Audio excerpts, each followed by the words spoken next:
Today I'm coming to you in unfamiliar territory. I rarely go in this room. This is Gary's room that he has set up as a greenhouse in the house. And I'm going to show you another way that I've been starting seeds for me and for Gary, and it's working fantastic.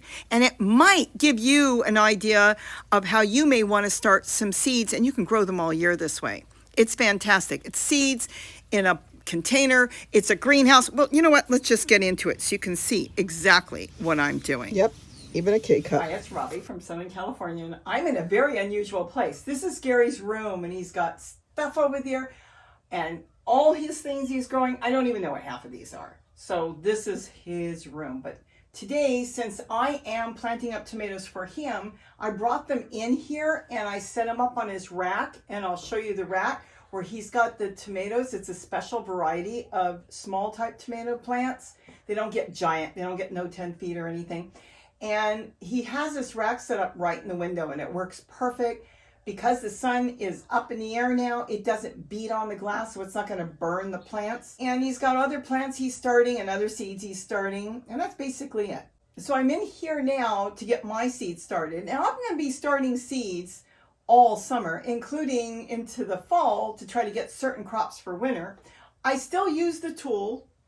Well, this is the tool here. You know what tool is. And I like it because, see, the roots are there. I can get the peppers out, and then when I'm done getting, I have so many peppers in here, the ones I want out, I can just put it right back in the container and take them one at a time out. That is a really good way of doing it. The other thing, and then I can label. See, I can label it, and this is from my pizza garden, so I know what it is. Let me move them out of the way right now. This is something completely different. I ended up with a few pots that my brother had given me, and he didn't have any use for them. Somebody gave them to him. Light bulbs and everything lit up on me when I saw this and started using it. And I thought, wow, I know what to do with this. So I went ahead and ordered 100. You can get them on Amazon. I bought mine on Walmart because Walmart had free shipping. Amazon did not for me. And there is the cups. And it was like 100 for something like $20. Now, why do I like them? Before I get into what I'm doing with them. You can get these shoe boxes. They're $1. You can't get them you can't get anything cheaper than that unless you get something for free. You can get them anywhere. You can get these at the dollar stores. You can get these at Target, Walmart. Just about anybody has them. And what I like about them is these cups fit perfectly in there. I'll show you the full one again so you can see how they fit. They absolutely line up perfectly. You can see through. I'll show you this one. You can see through what you're growing all the way around through the plastic, and I label everything. And that's why I absolutely love it, because you can see it. And since I'm always working and I get behind, I don't get my plants out, I know I can leave them in here longer than, let's say, well, I leave these in here a long time, but depending on the plants and the paper cups, I know I can leave them in here and not think about it. And when I'm starting my plants, I actually cover them, and this turns into a greenhouse. So the starts, the seeds, they take off and grow in here because it's a greenhouse effect. I don't use lights or anything, and then I open it as soon as I see them starting and get them in a lit window or someplace that's lit, and it works really, really well. I do not put holes in this. So this way, when I'm not using the lid, or even when I am, I can sit this anywhere and know that it's not going to drip anywhere. See, you can put it on your grand piano if you have, because it's going to stay nice and dry, and it's okay if you overwater them because it leaves water on the bottom, a reservoir, and the plants in the pots will suck them up. What I do, you don't have to do it this way, but this is my way. Let me make sure you can see and move some of the stuff over. Is I slit them. Now you don't have to, but I find the holes where they are, and I go in the middle, and I simply slit them in half. See, on one side and directly on the other side. Okay, now let me put my scissors down. Look at this. You go, well, that's stupid. How are you going to plant in it? Okay, then I take any type of masking tape. This is the green. You can use even the cheap stuff from the dollar stores, and you tape it back. Yep, just put it back on and tape it back on and tape it back together. This has been phenomenal. I love this. Now, when you put your tape on all the way around, tape both sides. Really could use 3 hands, but the way I'm doing it, you can do it. It's easy. All right, so now you've got it taped. And let's say I'm going to plant a Voyager that's tomato. That's the type of tomato I'm trying to grow right now. All right, I can write on this tape all the information. I can write the date. I can write how many seeds are in there. I can write what it is. You can write anything. Somebody's birthday's coming and you might forget. You can write that on there. And then you just fill it with soil. This has been so incredibly easy. Okay, so now you fill it with soil. And then all you have to do is put your seed in there. All right, so it's that easy. Now, why do I have it that way? Let me see, I want to make sure there's one I'm going to plant soon in here. Let's do this, even though I'm not going to plant it right now. So here I use green painter's tape. You can, like I said, use either one. By going to plant this plant, you know how with the paper cups, I leave them in the paper cups and I bust the bottom out so the plant will grow out? Tomatoes are easy. You don't have to leave them in paper cups. They don't care if they're moved. What you're going to do, I hope this doesn't fall apart right now. Actually, they have roots coming through the bottom, so it might be good. You take the tape off and use that tape to put on a stick or something so you know what it is, so you can label it. So you use the tape, see, and I'll tell you something. Painter's tape, I have found that I use the Sharpie's Extreme pen. They don't seem to fade. Sometimes you write on plastic and they fade. They last on the painter's tape, probably because it soaks in and so it stays there longer. So you could put this on a stick, a skewer or something. But now I'm not ready to plant. So now you just separate it. See, you take out the plant. I don't think I'm going to do it here because I'm not quite ready. And this one hasn't filled the cup up with roots yet, the pot.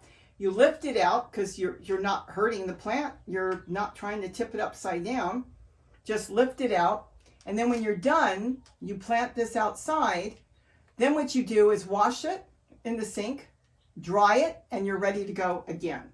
Now, since I'm not ready, I can quickly just tape it back and get to it later where I want to plant it outside later. And that's it. This has worked so great. These shoe boxes hold 18 of these cups, and then you can move them around. See, I just planted here. This is called a Voyager, also known as a traveler's tomato. And as you can see, the little seedling came up. I've got the date I planted it, how many. I planted 3, and only so far one's come up. But I heard they're a little slow. They're quite pricey, these seeds, and they were kind of hard to find. And this is why I love growing it, because now I can take my time. It's got its home, its own little pot. I do have soil on the bottom here. You don't have to do it this way, but if you can see, there is soil on the bottom, just about 1/4 of an inch to 1/2 inch of soil. This way, it keeps everything nice and damp, kind of like outside. You know, the plants are growing in a full thing of soil, so the pot is sitting in the soil. So if you overwater it, see how nice and damp it is? Keeps everything at a really good wetness, the dampness in there. And then this is some carnations I planted, just a few seeds, and they're coming up. And I can just leave them in here, and little by little I can put them outside. These are my rosy finch. This is interesting. I'll tell you something. Some of you are going to ask, what is a rosy finch? This is something I really want to plant this year and get into and save seeds. It's a very tiny plant. It's a micro dwarf plant. It's a semi-determinate plant, which means it doesn't get big. They're only supposed to get about that big and be loaded with tomatoes. They're supposed to be able to go well into the fall and keep growing. So, like I said, I've never grown them. They're small, tiny tomatoes. They have robust flavor and they're sweet and everything. And let's put it this way, for close to $1 a seed, they better be good. But the thing is, I want to collect my own seed. So I am actually going to plant these out, and I'm going to put them in a tote, and I'm going to tool them with tool, because I want to make sure they don't cross-pollinate. I want to get this variety since it costs so much. And I'll test it. I'll grow a couple of the seeds and make sure they look right. But I've got 3 of them here. The reason I'm actually more excited with them now than I were before, these are the 3 growing. Isn't that nice? They have good, thick stalks on them. And then this one is also another one. See, look how big this one got. They were all growing at the same time. because as soon as it got, I actually grew them in a shoebox, straight in the shoebox, and then I took them out.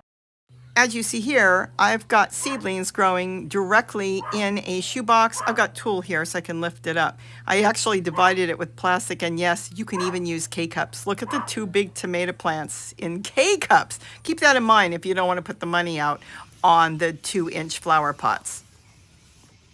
Or possibly a pencil box. I put these in here when they were real tiny. I put this in a cup, and look how much bigger it got.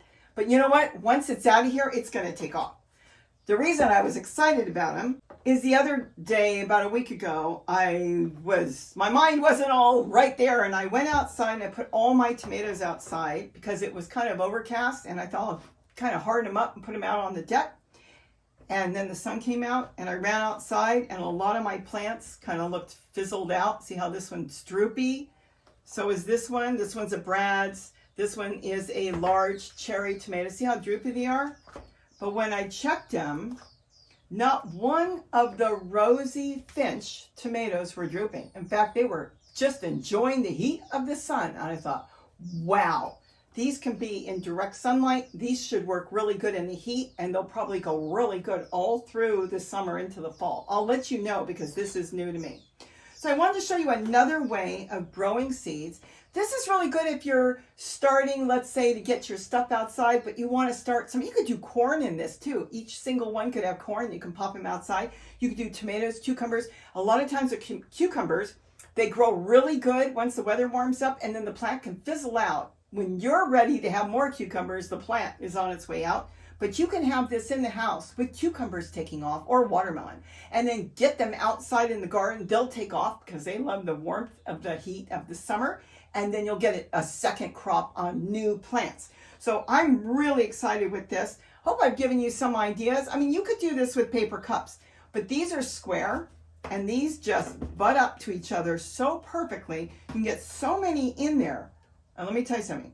Gary and I have both been doing this, and we really, really like it. Again, I still love my tool, but this is more for growing a different variety, and as well as keeping track of what you're growing, because you can label each individual pot and you will know exactly this one's a Brad's and this one's a large cherry tomato, and there's no guessing when you go back what was growing here, what was growing there. You labeled it when you planted it.